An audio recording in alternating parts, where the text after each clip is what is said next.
Welcome back to our channel Shiksha Darpan. आज आम non detail आम गोटे चैप्टर पढ़ा ता ना हूँ a grain as big as hen's egg. एटा बहुत ही इंटरेस्टिंग चैप्टर। एथेर भी आगुरी कही रखुची लंग क्वेश्चन एते सॉरी लंग क्वेश्चन कहूँ आमर ऑब्जेक्टिव एमसीक्यू एते इंपोर्टेंट नहीं। ठीक अच्छे तो जमती तुम थंबनेल देखी पार्छ गोटे राजा भावुच व्हाट बिग ग्रेन को देखी तो ये कनसेप्ट हूँ से गोटे राजा पाखे गोटे ग्रेन गोटे शस्यर गोटे दाना जाए पहुँचे ताकू नहीं से विभिन्न प्रकार एनालिसिस कर। तो स्टार्ट करवा आगु प्रथम आम जान रखा ए विषय थी किसी हार्डवर्ड्स। ओके तो फास्ट आम जाना रेवाइन है गोटे डीप नैरो प्लेस माने फॉर एग्जांपल तुम इमेजिन कर दीपट साइड रे उच्चा उच्चा जगह अच्छी पहाड़ भाया मझीरे से पहाड़ मझीरे गोटे संकीर्ण पथ अच्छी ताको कहते रेवाइन है। आउ सबु बेले दीटा पहाड़ मझीरे जो रास्ता अच्छी ताको रेवाइन कह कि से जो जगटा को रेवाइन कह सेमती किसी माने ना गोटे संकीर्ण पथ ताको इमेजिन कर गोटे छोट बाट है छोट एरिया दीटा बड़ बड़ एरिया मझीरे गोटे खाल भाया गोटे छोट एरिया जाइए कहते रेवाइन। ग्रुप माने भंगा दाग है एक्जाक्टली भंगा दाग नुह माने खालुआ भाया लंबा है मोड़ी मोड़ी आसो जमीक फल मानक भी थाए नट्स मानक थाए जो आम अखरोट खाऊे कि आम जो बादाम खाऊे चिना बादाम खाऊे जो सब दाग थाए कहते ग्रुप। पोंडर माने विचार विमर्श करवा। पेगडाट माने कौन थंट मारिबा। पिशाण माने कृषक। आसीपेल है धुकुड़ा चम विशिष्ट माने तार चमटा बहुत पतला हो माने एजेड लोकों चम जमती सेमती। आसीपेल है गला धुकुड़ा चम विशिष्ट। क्रच है बंकुली बाड़ी। टोटर माने पड़ी उठी चलवा आम कहू पड़ी उठी चलवा तार एक्जाक्टली मीनिंग है जार बल एत न थाए सी कौन करे पड़ी उठी चले है से ठीक से सड़क चली पार एपटू सेपटू माने बंका बंकी करी पड़ी सी चलो ताकू कहती कौन टोटर। इल्ड माने प्रोड्यूस करवा।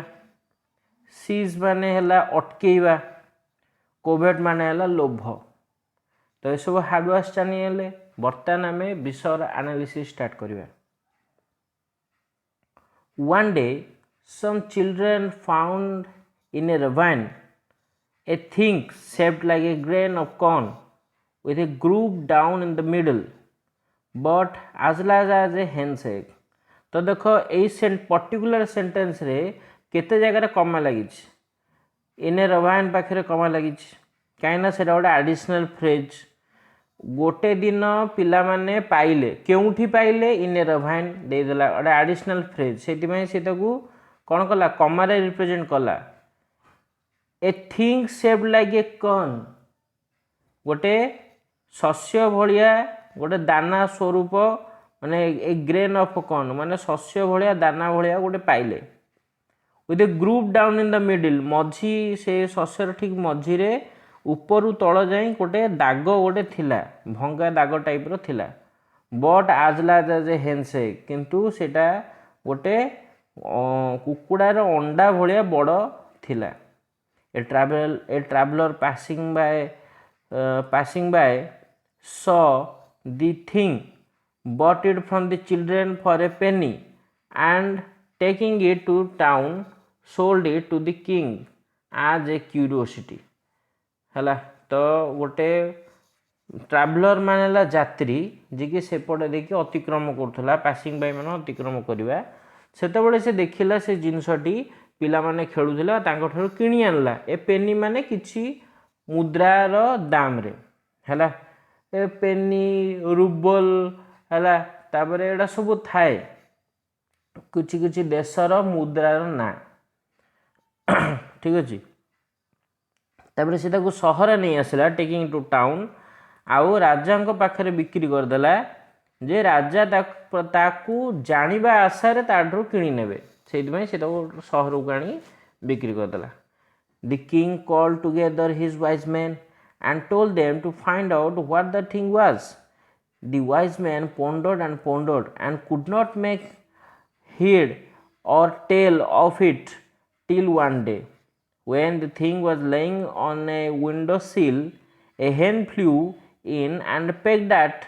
it till she made a hole in it, and then everyone saw that it was a grain of corn. The wise men went to the king and said, it is a grain of corn. तो राजा तांकर सबू विद्वान मंडली को डाकिले माने ज्ञानी मंडली किंबा पंडित मान को डाकिले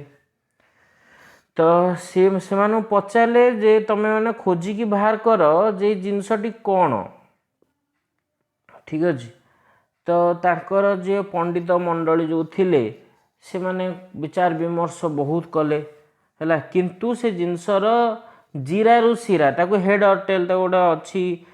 फ्रेज अच्छी इंग्लीश ओडिया कहते जीरा रु सीरा कि तार मुंड कि गोड़ किछि भी पाइले नहीं है गोटे दिन पर्यंत कौ दिन ना जो दिन से ग्रेन टी झरका कड़े थुआ होता आउ गोटे कुकुड़ा बाहर उड़ी आसी से थंट मारी मारी जो पर्यंत से गोटे कणा न कर देछि तापर कणा हो गला पर समस्त देखिले जे एटा कोनोसी अंडा नुहे एटा होची गोटे फसलर गोटे शस्यर दाना. The wise man went to the king and said it is a grain of corn. तो से पंडित ज्ञान मंडल कि पंडित माने राजा पाख दौड़ी गले आ कहले जे एटा होची फसलर गोटे शस्यर दाना. At this the king was much surprised and he ordered the learned men to find out when and where such corn had grown. है प्रथम राजा कहगला गोटे शस्यर दाना. राजा बहुत चकित हो गले. राजा से पंडित मान कहले कि तुम खोजिकी बाहर कर केतेबेले आ केउठारे एभलिया शस्य फसल होउतला किंबा एभलिया शस्य उत्पादन करा होउतला. The learned men pondered again and searched in their books but could not find nothing about it. So they returned to king and said, we can give you no answer. There is nothing about it in our books. We will have to ask the peasants. Perhaps some of them may have heard from their fathers when and where grain grew to such a size. है तो ज्ञानी गुणी माने आउ थे आसिले आउ थे विचार विमर्श कले बही खोजा लोड़ा कले किंतु किछि भी पाइले ना. तापर से राजा पाक फेरी जाई कहले ना आम आपन कौन उत्तर दे पारिबुनी कहीं आम बही एभलिया कौन आम पुस्तक एभलिया कौन जिनसर वर्णना नहीं. तेणुक भल हे जे आपड़ जदि कृषक मान पचारे कहीं ना से हुए तो बापा अजा ठारू एभलिया कौन कथा शुणी थे जे क्योंठी केतबेले एभलिया शस्य उत्पादन करा जाउतला एई साइज रे उत्पादन कराउतला. So the king gave orders that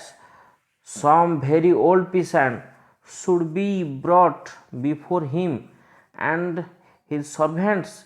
found such a man and brought him to the king. Old and bent, ashy, pale and toothless, he managed with the help of true crutches to totter into the king's presence. तो राजा वर्तमान जिते पंडित मैंने जो कहले जे कृषक मान पचरा दरकार कारण पाखे विषय किसी कथा कि कौन ज्ञान थी. तो राजा वर्तमान बहुत पुराणा कृषकों को उपस्थापन होगापी आदेश देले. तो सब बहुत पुराणा कृषकों को खोजिक राजा मुखरे उपस्थापित होगा आदेश दिगला है. And found such a man and brought to the king. Old bent बहुत बुढ़ा आउ बेंट मान नई पड़ा आसी पेल धुकुड़ा चम विशिष्ट टूथलेस मान दांत नहीं. ही मैनेज्ड मान से कौन प्रकार दुईटी बंकुली बाड़ी सहित पड़ी उठी राजा आगे उपस्थित हेले. This king showed him the grain, but the old man could hardly see it. He took it, however, and felt it in his hand. King questioned him, saying, तो राजा जिते से बुढ़ा वृद्ध लोक जन को उपस्थापित हेले राजा तांको से शस्यर दानाटी को देखले है तो से बुढ़ा लोकटी क्वचित देखी किसी देखिपारा माने प्रायतः देखिपार ना कि देखिपार ना माने कौन अंध ताकू कहुए कि से अंध नुह तार जेहेतु बहुत एज हो सी क्वचित देखिपारा झापसा झापसा देखिपारा तो सी हाथ में नेला अनुभव कला राजा ताको प्रश्न पचारे आरंभ कले saying, "Can you tell us, old man, where such grain grew to this, where such grain as this grew? Have you ever bought such corn or sown such in your field?" तो कहले जे वृद्ध लोक तमे एभलिया शस्यर दाना केउठारे उत्पादन हबार किंबा केउठारे बढ़ा जाउथिबार देखिछ कि किंबा तमे पुराना तम समय एमितिया दाना केबे किनिछ कि किंबा बुणीछ कि हैला सो माने कौन बुणीबा ठीक अच्छे सोन माने बुणीला तार भित्री ठीक अच्छे तम तम जमीर बुणीछ कि the old man was so deaf that he could hardly hear what the king said and only understood with great difficulty. तो से वृद्ध लोकटी टिके काला थिला हला तो सी बहुत कष्ट माने क्वचित शुणी पारुला तो सी बहुत कष्ट बुझी पारला जे राजा ताको कौन पचारिया चेष्टा करछंती no he answered at last सर्वशेष उत्तर देला ना I never sowed nor reaped any like it in my field nor did I ever buy any such से कहला ना मु एमितिया दाना केबे मो जमीर बुणीची ना मु एमितिया दाना केबे जमीरु काढ़ी खोलिकी बाहर करछि एडी रिप माने काटिबा हबोनी कारण दाना को तो काटी हबोनी सेटा माटी रे पोती थाए सेटू पांती किंबा खोलिकी बाहर करती हला कि nor did I ever by any such कि मु एमितिया दाना केबे भी कौनसी भी पाई माने पाई नहीं हैला when we bought corn the grain were always as small as they are now आम जिते दाना कि शस्य जो किणुलु माने फसल करने उद्देश्य कि खाइबा उद्देश्य एबे जेतिकी छोट अच्छे सेते आम टाइम रे भी सेतिकी छोट थिला हैला but you might ask my father he may have heard where such grain grew से कहला किंतु तमे मो पिता को कि मो बापा को तमे पचारि परिबो तो सी बोध हुए शुणिते कि सी जेहेतु मो ठारू पुरुणा से मो ठारू अधिका जानी थाई पारंती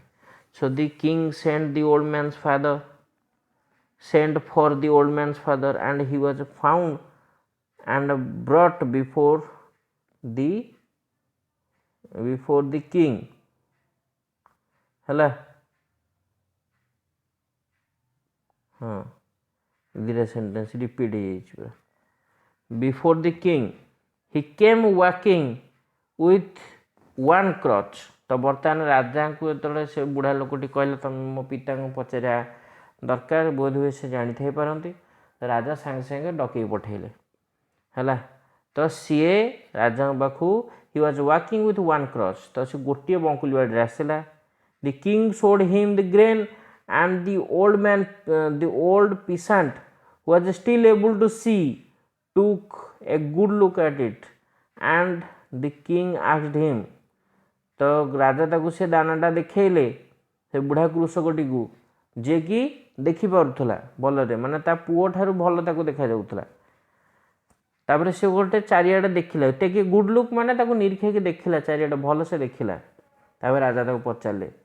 can you tell us old man where corn like this used to grow have you ever bought any like it or sown any in your field तो से पचार तुम मत कहीपर कि तो जे एभलिया शस्य केउठार उत्पादन करा जाउछि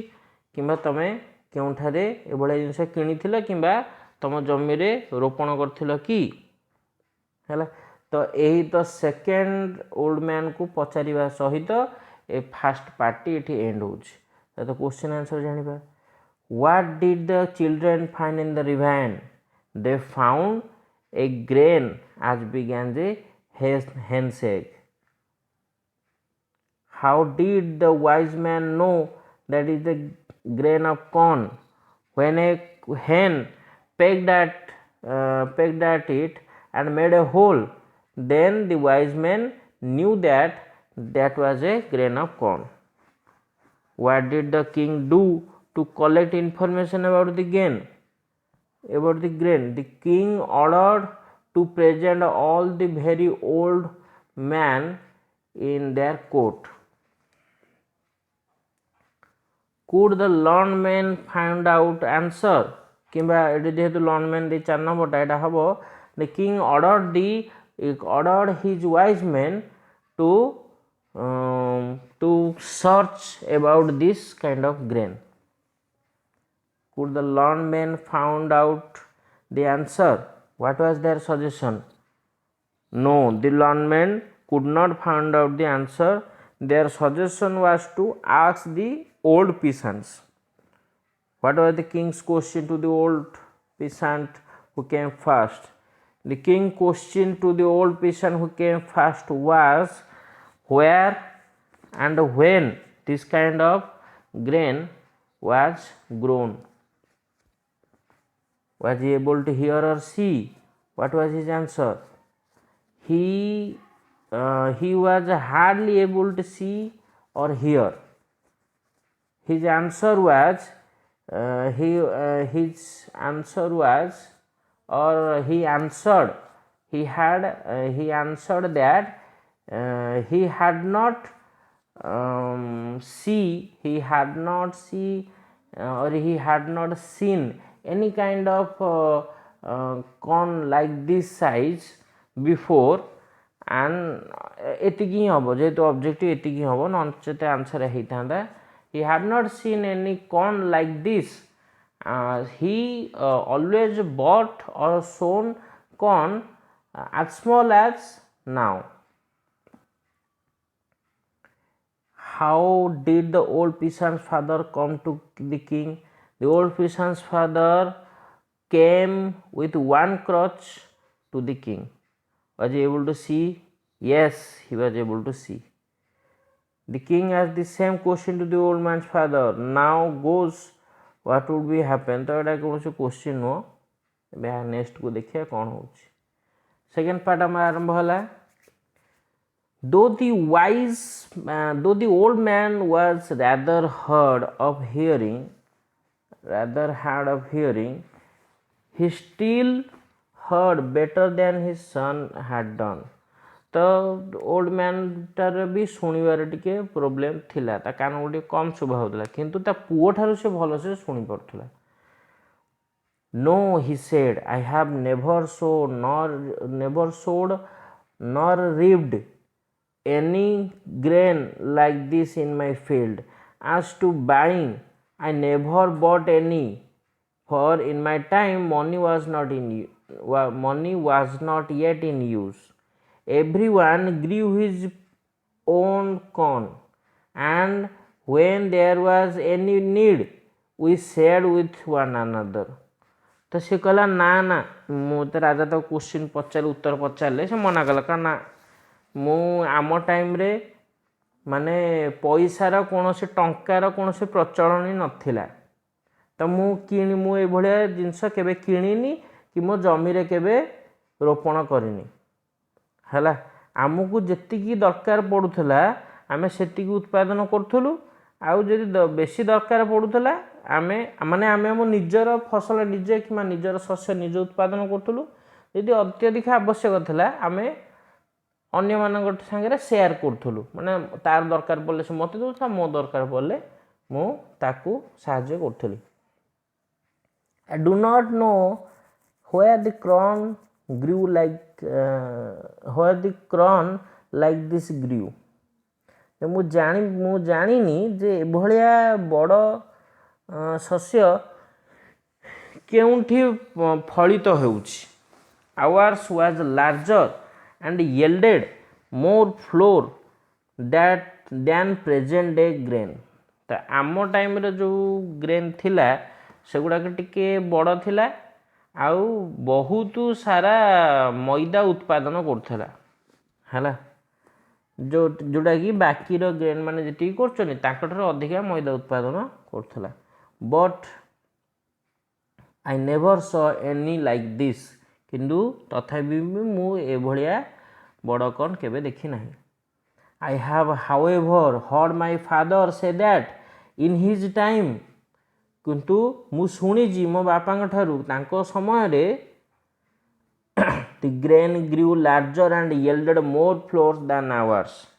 You had better asked him. तो मु शुणी बापा ठारू तांको समय रे आम टाइम रे जेतिकी बड़ शस्य थिला तांको टाइम रे ताठर बड़ शस्य थिला आउ सी बड़ बहुत अधिका मैदा उत्पादन करि परथुला किबा अट्टा उत्पादन कर परथुला फ्लोर माने तो एक्चुअली अट्टा नुहे किंतु केतरा जगह फ्लोर को अट्टा बोली भी संबोधन करती है आपण भल हम तांको पचारे भल hmm you had better ask him so the king sent for this old man's father and they found him too and brought him before the king है तो ओल्ड मैन को फादर प्रथम जो ओल्ड मैन आसला है तार father तार father मतलब प्रथम ओल्ड मैन ग्रांडफादर को खोजिकी बाहर करागला राजा सम्मुख में उपस्थापित करागला he entered walking easily and without crutches. His eyes was clear, his hearing good, and he spoke distinctly. The king showed him the grain, and the old grandfather looked at it and turned it about in his hand. है तो सी भल से पूरा easily चलिकी आसला सहजरे चलिकी आसला राजा निकट को सम्मुख को बिना कौन से बंकुली बाड़ी रे आउ तार आखि की सफा देखा जाउथला ताको भल से शुणा जाउथला आउ से एई दी जण कोठो ता माने तार जो गोटे पुओ गोटे नाती थेमान ठार तो अलगारे कहि परथला माने भल से कहि परथला है तो राजा ताको से शस्यटी देखेले तो से किंग तो से बुढ़ा लोकटी कौन कला ओल्ड ग्रांडफादर ताको नेला हाथ रे बुलेकी देखिला It is a long since I saw such a fine grain, said he, and he beat a piece of and tasted it. तो बहुत समय गलानी मो समय जो दाना थिला बहुत समय बहुत वर्ष हो गलानी ए भलिया दाना देखिबार है से कहला आउ से कौन कला तार गोटे खंड भांगीदेला ताको टिके टेस्ट कला it's very same kind he added तो सी कहला हाँ पूरा तो एक्जाक्टली तो से भाया है tell me grandfather said the king when and where were such corn grow have you ever bought any like it or sown in your field the old man replied तो बुढ़ा लोक पचारे तो ए कह जे तुम केत क्योंठे भाया ग्रोन माने भाया शस्य उत्पादन करुल उपजाऊल आउ कि नने कौटू किणी कि कौटू आणिकी जमी बुणी से कह तो से बुढ़ा लोकटी प्रति उत्तर देला corn like this used to grow everywhere in my time तो ये शस्य मो समय सबू जगह उत्पादन होता I lived no corn like this in my young days है मु एक कॉर्न माने एक ऑन कॉर्न अच्छी नो कॉर्न पढ़ीदेली आई लिव्ड ऑन कॉर्न्स माने आम ये शस्य रे ही पूरा मोर युवक समयटा मु पूरा बीतेई देछि I fed others on it आम अन्य मानक ये भाया शस्य ही खुआउथुलु it was grain like that we used to sow reap and thrash है आम ये भाया शस्य आम टाइम रे ही आम ताकू कौन बुणुलु उपजाऊलु आउ आणिकी कि काटिकी आणिकी ताकू खाऊलु and the king asked tell me grandfather did you buy it anywhere or did you grow it all yourself तो मते जेजे बुढ़ा जेजेबापा जनक मते आप उत्तर दिंतु कि आपड़ एटा कौटू किणी ना निजे निजे ताकू उत्पादन करछंती The old man smiled. In my time, he answered, no one ever thought of such a sin as buying or selling bread से कहला मो समय एभलिया पाप है किणवार खाद्य ब्रेड माने ये रुटी किंतु तुम खाद्य भी कहीपर तो खाद्य को किणा बिका कर जो पाप विषय केही भी भाभी पार नथिले है we knew nothing of money आम टंका पैसा विषय किसी जान नथिलु each man had corn enough of his own तो जनक पाखे यथेष्ट परिमाण कौन था जी दरकार ता आवश्यकता अनुसार ता पाखे शस्य थिला then tell me grandfather the king asked where is your field where did you grow corn like this and the grandfather answered से कहला बर्तमान आप कहतु आप जमीटा कौटी अच्छी आ केउठारे आपण एभलिया शस्य को उत्पादन करथिले तो बर्तमान ग्रैंडफादर उत्तर दौरान my field was God's earth मोर जमी होची भगवानंकर भूमि wherever I ploughed there was my field मु जोंठी मोर कौन चाष करिया को मु बाहरली सेटा ही होची मो जमी लैंड वाज फ्री सेतबेले जमी मागणा थिला जमी समस्त मागणा थिला it was a thing no man called his own एटा गोटे मात्र जिनस थिला जोटा कि केही निजर बोली कहू नथिले माने जेतेबेले जहा को इच्छा आज इच्छा हला मो घर पछपटे चाष करने आज इच्छा नईकूल चाष कली आज इच्छा है से आमर कौन बरगछ पाखे चाष कली एमती किसी ना जगह हूँ तोर मैंने तू केवल ये चाष कर से गुड़ाक तू करना जहाँ को जोटी इच्छा मिलमिशि आम चाष करूँ और शस्य उत्पादन करूँ है answer me 2 more questions said the king राजा कहले मत आउ 2टा प्रश्न उत्तर दरकार प्रथम है first is why did the earth bear such grain then and had cease to do so now तो प्रथम है सेतबले जमी किंबा भूमि एभलिया शस्य को केमी धारण करुला आ वर्तमान से सब जिनस को धारण करिया कहीं बंद कर देछि से माने कौन सी जिनस करवा बंद करद हठात बंद करदे कि अटकईदे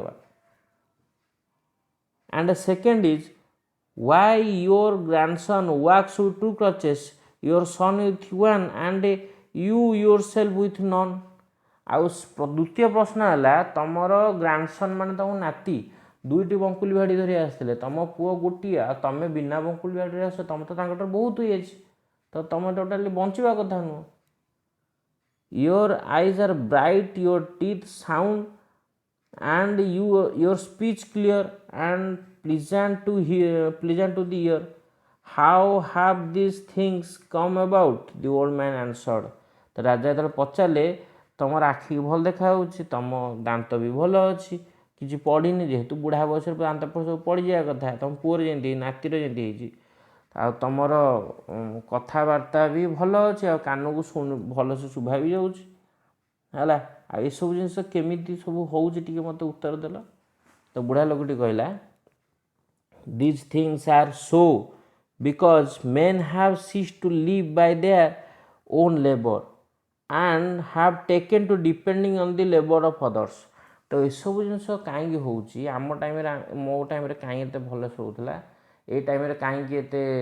सब लोक मैंने पतला हो गले कि ये होगा क्या मो टाइम है लोक मैंने निजर बलर निजर परिश्रम निजे बंचुले अन्य किंतु वर्तमान सीज माने to live by their own labour वर्तमान लोक मैंने निजर बल निजर परिश्रम बंचा छाड़ी सारे माने अटकई सारे है आउ से अन्यर बल उपर निर्भर कर माने आमे जमती निर्भर कर कृषक मान कृषक मैंने खटुंट आम फल फसल से उत्पादन कर बजार को जाऊे कि आणुचे पैसा दे से जी जेते खटिला जी जेते रोप माने खटिकी उत्पादन कला से पाऊला जे न खटुला से पाऊन एबे आमे कौन खटुने आमे पैसा देकी किणी दौचे है से जिनस नथिला in the old time they lived according to the God's law पुराना समय आम भगवान द्वारा करा नीति नियम अनुसार आम चलुलु they had what was their own ଆଉ କେବଳ ସେଇ ନୀତି ନିୟମ ହିଁ ଆମ ନିଜର ଥିଲା and coveted not what other had produced ଆଉ ଅନ୍ୟର ଜିନିଷ ପ୍ରତି ଆମର କୌଣସି ଲୋଭ ନଥିଲା ଯେ ମୋର ଏତିକି ଉତ୍ପାଦନ ହେଇଛି ତାହାର ଏତେ ଉତ୍ପାଦନ ହେଉଛି ମୁଁ ତା ଭଳିଆ ଉତ୍ପାଦନ କରି ଆମର ସେଭଳିଆ ଲୋଭ ନଥିଲା ଆମର ଆବଶ୍ୟକତା ପୂରଣ ହେଇଯାଉଥିଲା ଆମର ଘର ଚଳଣି ସଂସାର ଠିକ୍ ଚାଲୁଥିଲା ଆମର ସେତିକିରେ ଖୁସି ଆମେ ଯଦି ଆମ ପାଖରେ କାହାଠାରୁ ଟିକେ ଅଧିକା ଅଛି ଯଦି ତାର ଦରକାର ପଡ଼ିଲା କ'ଣ ମାଗିଲା ଆମେ ତାକୁ ସାହାଯ୍ୟ କରୁଥିଲୁ ହେଲା କାହାର କଥାର କାହାର ପରିଶ୍ରମ କିମ୍ବା କାହା ଜିନିଷ ପ୍ରତି ଆମର ଲୋଭ ନଥିଲା ତ ଏଇଟା ବହୁତ ବଢ଼ିଆ ଷ୍ଟୋରି ଯେଉଁଟାକି ଲାଷ୍ଟରେ ମେସେଜ୍ ବି କନଭେ ହେଇଛି କି ମଣିଷକୁ ନିଜର ପରିଶ୍ରମରେ ନିଜେ ବଞ୍ଚିବା କଥା ସେଇଥିପାଇଁ ସିଏ ସବୁବେଳେ ସୁଦୃଢ଼ ଆଉ ସୁବଳ ହେଇକି ରହିବ this was a very beautiful story written by Leo Tolstoy ଠିକ୍ ଅଛି ତାର କ୍ୱେଶ୍ଚିନ୍ ଆନ୍ସର୍ ଏବେ ଜାଣିଯିବା କିଛିଟା how big was the corn in his father's time the corn was as big as a hen's egg in the corn was as big as the corn was bigger than now the corn was bigger than the present time ହେଲା ମାନେ ଯେଉଁ ସମୟରେ first ବୁଢ଼ା ଲୋକଟି କହିଲା ତା ବାପାର କର୍ନଟା ତାଠୁ ଟିକେ ବଡ଼ ଥିଲା read the lines that describe the old man's grandfather so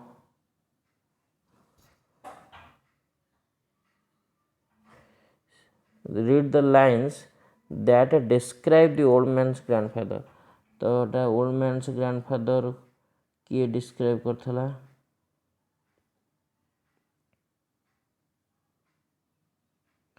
हाँ eighty I heard my father say that in his time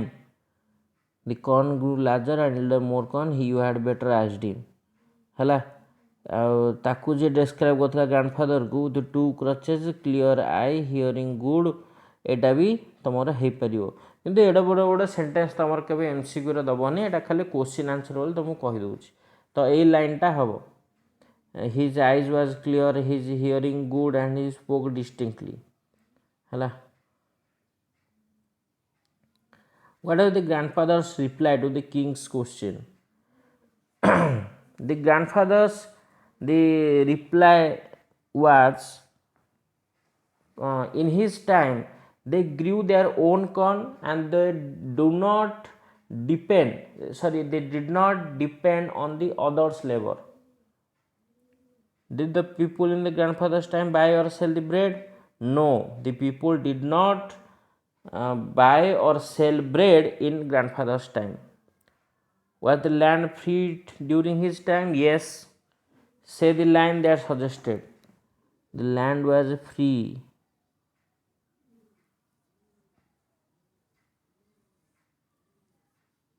it upare achi the land was free it was nothing it was a thing no man called his own तो से land was free टा अपर पैराग्राफर अपर line ने अछि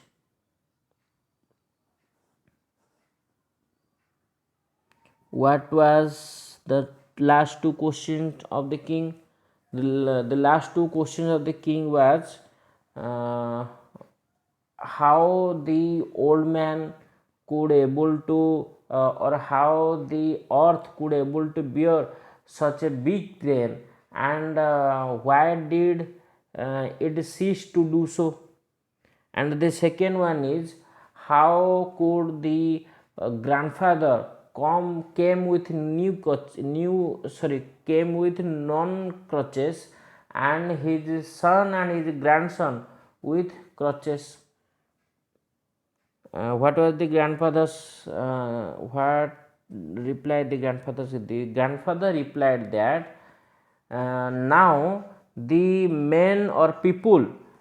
cease to live by their own labor and they depend to and they are living to depend on others labor in his time they